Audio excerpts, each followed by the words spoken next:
Welcome to the Elijah Rising podcast, where we discuss the myths, misconceptions, and most asked questions about sex trafficking. I'm Adam, and today I'm joined by Micah Gamboa, Elijah Rising's executive director. Welcome. Thank you. And over the next few episodes of the podcast, we're going to be exploring specifically the connections between sex trafficking and pornography, the porn industry. So on today's episode, we're specifically asking the question, how does pornography relate to sex trafficking? And so, Micah, I think maybe the best way to start this podcast is this being the first episode of our new podcast. And this episode in particular is, let's just talk about what sex trafficking is briefly. So Sure. How do we define sex trafficking? So the official definition basically says that anytime someone forces, defrauds, coerces somebody else into a commercial sex act, obviously where they're getting something of monetary value or value in return, that is trafficking. Right. If somebody is a minor, if somebody's being trafficked and they're a minor, you don't have to prove any of that. So that's great. Yeah. But I think it's a little, if you simplify it a little bit further, it's basically the exploitation of vulnerability. Right. So anytime somebody else is profiting off of this commercial sexualization of somebody else, that is essentially trafficking. Yeah. Yeah. And that vulnerability can be so many things, right? Economic, it could be age. Yes. Right. Yeah. So, again, specifically what we're talking about today is the connection between the porn industry and sex trafficking. And so, one of the big myths and misconceptions that's out there about pornography is that the images that are out there, the videos, the pornographic videos that are out there, what is seen in those videos is two consenting adults that are choosing to do that and enjoying it. Right. So is that true? Based on research and based on our own experiences, that is by and large not true. Yeah. I mean, of course it happens, but we have heard and seen and know of so many stories, both men, women, and minors, where they were forced, they were defrauded, or they were coerced into making pornography.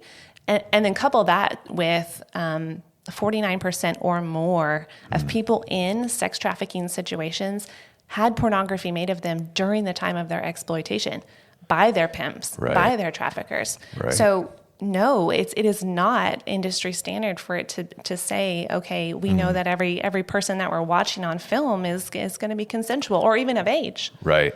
Yeah, because I guess if you're sitting there and consuming that content, you actually don't know the situation of the people that's there. So you don't know if it's just filmed rape. Right.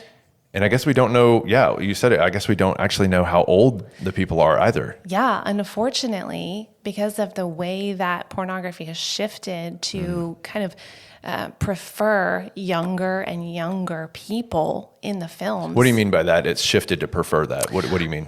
So whenever you look, if you do like a little bit of research on what are the top 10, what are the top 50 like titles of films that are out there, you'll see a massive amount of them talk about teens, virgins, first time, children, even daddy, daughter, stuff like that. And it's a little bit jarring for people who don't know that, but that is a huge push of the pornography industry. It's really shifting in that direction. So you're seeing girls, boys that look younger and younger and younger, not to mention that we know of documented cases that of actual minors who are being sold as adults in pornography films. Is there a specific instance that you can think of right now that's in fact, there's a really public case right now where there's a 15-year-old girl who was violated, raped, abused, and all of those instances of her abuse were filmed, and then they were put on a site called Pornhub. Pornhub is like this megalith of the porn industry, and so many people use it. Yeah. The problem with that, obviously she's a minor. Many Problems. Many problems. Yes. Yeah. One of the problems. One of the problems is that she was actually, Pornhub had actually verified her as like a user, right? Yeah, so she had this A-OK check mark by her profile. She was kind of, in a sense, like endorsing, kind of saying like, oh, this is legitimizing this video. And unfortunately, I mean, none of that is accurate. And so you really don't know those types of situations. And that's just one case. We know of so many. Yeah. Another one of the misconceptions I think around this issue is, even if you agree that pornography is bad, sex trafficking is bad, there is a misconception out there that these two things are separate, that this is an issue and this is an issue. And I think there's a lack of awareness that these two things actually are related. So help us understand a little bit more about the actual connection, the real relationship between pornography and sex trafficking. Yeah, I'm going to give you a quick example of a business that was in the commercial sex industry. Yeah. And this was a business that was located in Las Vegas. So part of Las Vegas, prostitution is actually illegal, right?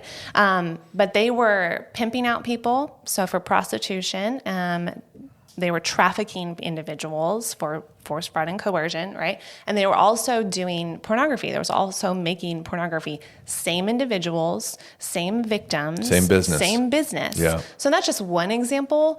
There's this great quote by Dr. Melissa Farley who talks about, look, pornography and prostitution, they're the same thing. Yeah. Pornography is simply prostitution with a camera on. There's no difference. And so if you whittle that down even further, we know that by a vast, vast majority of individuals in prostitution are actually being forced, fraud, and coerced. You know, so that's a trafficking situation. Right. So trafficking is prostitution. Pornography is prostitution. Right. So it's all so inextricably linked. And then when you zoom out even further, you see that the same harms are done, the same violence against women, the same misogyny, the same racism is done in all of these different sectors of the sex industry. Yeah. And the harm is it's palpable, it's tangible. We've seen that whenever somebody is in, the trauma that comes out of a trafficking situation is X, but then whenever you couple that with pornography being made of that individual during their exploitation, it's X, Y, and Z. It's exponentially higher when pornography is made during their exploitation. The trauma actually increases. And it does. It becomes even more complex PTSD. Yeah. And so these pimps they're smart. They are good at their jobs. They are good at the game. Like, they are going to capitalize on that opportunity. They have an individual. They're going to sell that person as many times as they can, but also why not monetize that exploitation, that experience? Yeah. If you can multiply it by making pornography and you can put it out on the web, then it's cash flow, right? Right. Yeah. Almost a passive cash flow Absolutely. at that point. Yeah. And I mean, and if sex trafficking, if prostitution is the commodification, the sale of human bodies, isn't that exactly what pornography is? Yeah, it's the absolutely. commodification, the objectification of human beings for financial gain. Absolutely. Yeah, which that would make them the same. So would you say that the conversation about ending sex trafficking must include a conversation about ending pornography? Absolutely. Yeah. You cannot separate and differentiate those two fields, those two industries. They are so inextricably linked and symbiotic. Like, there is not a separation. It's not a clean cut, right? Yeah. And not to mention, it's the same victims, it's the same perpetrators, and it's the same buyers. And so, yes, we need to talk about what are we doing for the people who've survived this type of horrendous abuse, but also it begs the question, what are we doing about demand? Yeah, that's another conversation. Yeah, that's right. So as I mentioned at the top of the podcast, we're going to keep this conversation going over a series, and there'll be other episodes about this. But thanks to Micah for joining us today. And after a brief break, we'll continue the conversation, and I'll be joined by Brittany Throckmorton, the program administrator for the Elijah Rising Restoration Campus. Hey everybody, I hope you are enjoying today's episode of the Elijah Rising podcast. Right now I'm standing in the Elijah Rising store that sells goods that empower survivors of sex trafficking. All the items in this shop, the purchases support the employment as well as the restoration of women that are in our program. So please come visit us at 11th and Studewood or online at shop.elijahrising.org. And today on your first purchase, we're going to offer you $10 off if you shop online using code podcast. Welcome back to the Elijah Rising podcast. Again, I'm Adam, and I'm now joined by Brittany Throckmorton, the program administrator for the Elijah Rising Restoration Campus. And Brittany, you spent 5 years teaching sexual education in the public school system, and now you are directly working with women who've survived sex trafficking, and we appreciate your work. Thank you so much. Thank you. And so, and welcome to the podcast. Thanks. So I want to ask a question. We're continuing the conversation about the connection between sex trafficking and pornography. And with your background in sexual education, the question I want to ask you is, why is education about sexuality and pornography important to this conversation that relates to sex trafficking? Well, first of all, to make this a little bit easier for any of those joining us, I want to kind of define education. A lot of times we think of education as a teacher going up in front of a classroom, and yes, my role did involve that, but education for the purpose of this discussion, I want that to be more of a simple one-on-one conversation. It's sitting down, having that vulnerable moment, being able and willing to say, hey, this is what we're going to discuss, this is what needs to happen, and do you have any questions? Basically where we see that coming into the roles of pornography, sexuality, and eventually trafficking and sexual exploitation is just a willingness to educate on these things. What we're finding is this ultimate paradox of there's this mystery of what is sexuality, what is sex, a curiosity about it, but yet we are seeing sex everywhere. It's on billboards, it's on TV, and so we're leaving our youth really to navigate these halls that we are the architects of, and they're trying to navigate who they are and what this means, what's healthy, what's good, what should I be expecting. But they're trying to navigate it in ignorance because we're not talking about these things, which is difficult. With a pornified culture that is constantly creating a narrative for them. Correct. Right, yeah. And so that's where education, and the way that we've defined it here on the podcast, it's so critical, right? Mm-hmm. Yeah. So what has that looked like, and what is that? Have you seen a positive effect from that type of education, that type of conversation? And without it, what are the negative outcomes? Yeah. So the positives that I've definitely seen are, for me, I specialized in working with young people, so that's usually junior high school students, and seeing the positive of them being able to come up to educators after class and being able to talk about things that maybe they've experienced already at that age is kind of a starting point, but also being able to go home to any family members that they may have and being able to ask questions in a vulnerable, open sense to say, hey, I'm not comfortable or I'm a little confused by this. How do I protect myself? And we go over things like boundaries and consent. This is how I ask people to better respect me. This is how people can say yes or no if they're comfortable with things. And so I think that's definitely a positive. Not only does it promote healthy relationships within family systems, but also just overall with respecting one's own boundaries and their own sexuality in a healthy manner. Right. Well, and also that definition of what consent is, which is so critical to this conversation. So what about the negative? So what if we ignore this conversation? What if we're too afraid of the word sex? We're too afraid of the word pornography, and we ignore this conversation altogether, and the education doesn't occur. What do we see? What's the outcome there? Well, I think as a society, when we choose ignorance for the sake of convenience, what we are basically essentially doing is promoting pornography and therefore promoting trafficking. There's no other way around it. And I know to a lot of people that can sound very harsh, but what that looks like is whenever our young people or people of any age, whenever they're curious about these things, they're going to find it somewhere. They're going to find answers, and those might not always be the answers that are the most healthy or the ones that we're wanting them to find. And the negative impact of that, is that they're finding themselves involved in pornography, and what may start off as something as small as just seeing it on the internet turns into an addiction and turns into fueling the trafficking industry. Yeah, so which kind of segues us into a conversation about grooming, right? So many of those who are being exploited and who are being victimized by sex trafficking really enter that life through a grooming process, which we'll talk more about on other podcasts. That's a much larger conversation on how that works. But specifically, how would you say pornography is used in that grooming process of sex trafficking victims? Well, in that case, usually what grooming looks like, and like you said, we're not going to go super in depth quite yet, but what that looks like is the grooming of victims, whether male, female, no matter what age, right, to become sexually exploited.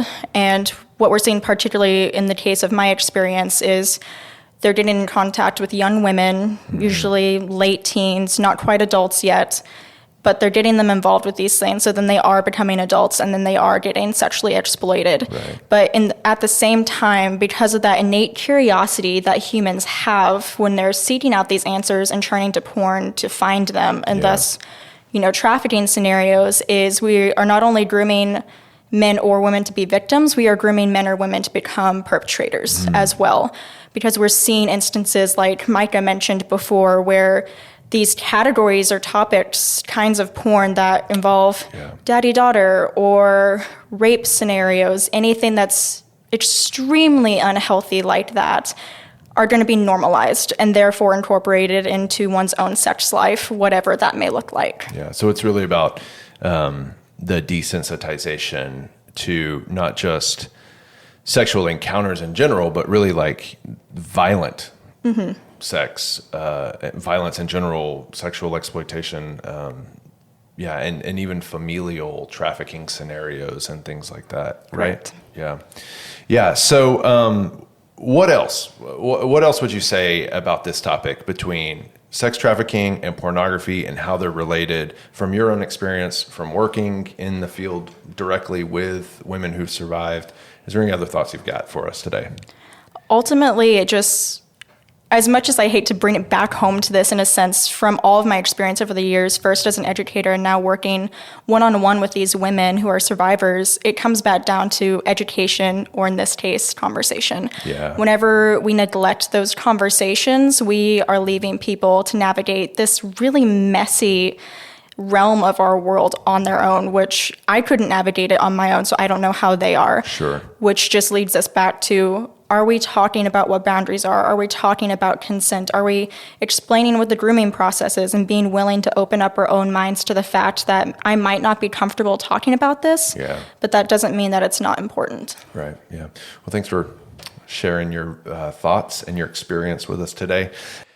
Thanks for joining us today, but before you go, we have an action item for you. If you want to respond to this issue, if you want to take a next step in responding to what we've talked about today, our friends at Exodus Cry have launched a petition to shut down Pornhub and hold its executives accountable for aiding in trafficking. So you can go to traffickinghub.com, and there's a petition there that you can sign to do just that. And we'll put the link in the episode details wherever you're listening to this podcast so that you can take that step. And as well, you can always get more involved with our work at Elijah Rising. You can visit our website at elijahrising.org. You can follow us on Instagram at Elijah Rising and other social media platforms. We're on most of them. And you can shop our store, shop.elijahrising.org. As well, we would love for you to join us on YouTube, where you can subscribe to this podcast. Every episode of the podcast will have a video that you can watch of the podcast at YouTube. So subscribe, like, invite your friends, rate, do all the things, support the work of Elijah Rising, and support the work of ending sex trafficking. Thanks for joining us, and we'll see you in 2 weeks on the next installment of this conversation about pornography and sex trafficking.